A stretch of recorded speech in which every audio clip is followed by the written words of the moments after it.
دنیا میں اگر آئے ہو تو جینے کا ہنر رکھنا، دشمن کا ڈر نہیں بس اپنوں پر نظر رکھنا۔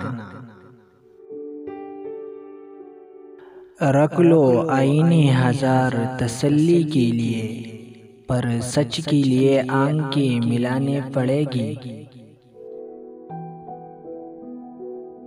سکھا نہ سکے جو عمر بھر تمام کتابیں مجھے، پھر قریب سے کچھ چہرے پڑھے اور نہ جانے کتنے سبق سیکھ لیے۔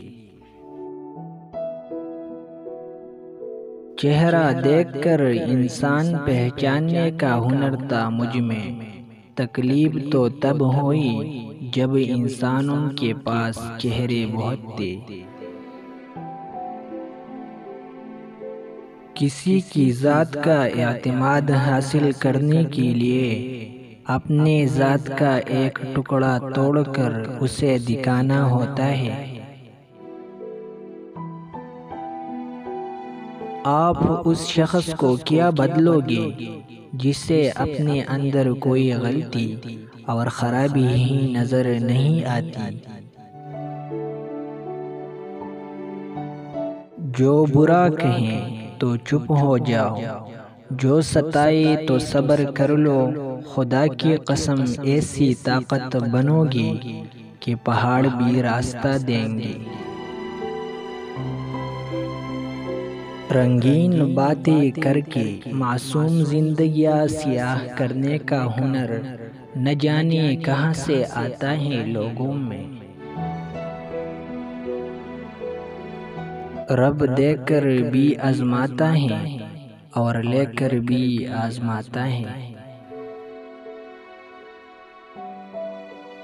کبھی کبھی میرا خود سے ملنے کو جی کرتا ہے، کافی کچھ سنا ہے میں نے خود کے بارے میں۔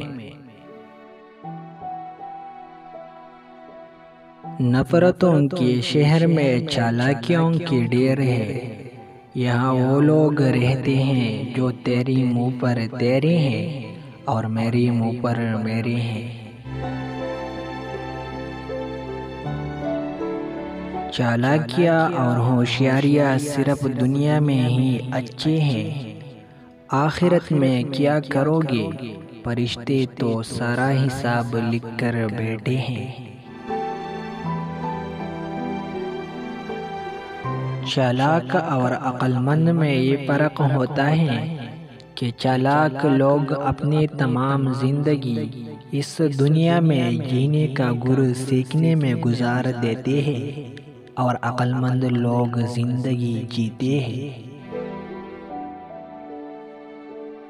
لوگوں کا بھلا ضرور کرے، لیکن ان سے یہ امید ہرگز نہ رکھے کہ ضرورت پڑنے پر وہ بھی آپ کی مدد کریں گی۔ غلام قوم کے معیار بھی عجیب ہوتے ہیں، شریف کو بے وقوف، مکار کو چالاک، قاتل کو بہادر اور مالدار کو بڑا آدمی سمجھتے ہیں۔ اگر آپ کے ساتھ زیادتی اور ناانصافی کی حد ہو جائے تو صرف اتنا سوچ کر خاموش ہو جانا کہ جو ذات اوپر بیٹھے ہیں وہ بہت بے نیاز ہے۔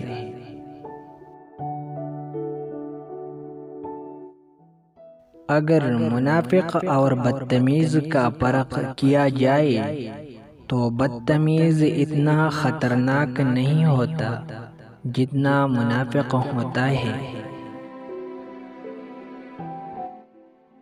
پرندے لوٹ ہی آتے ہیں اپنے آشیانے میں، یہ کوئی انسان نہیں کہ ذرا سی بلندی پر جا کر اپنے اوقات بھول جائے۔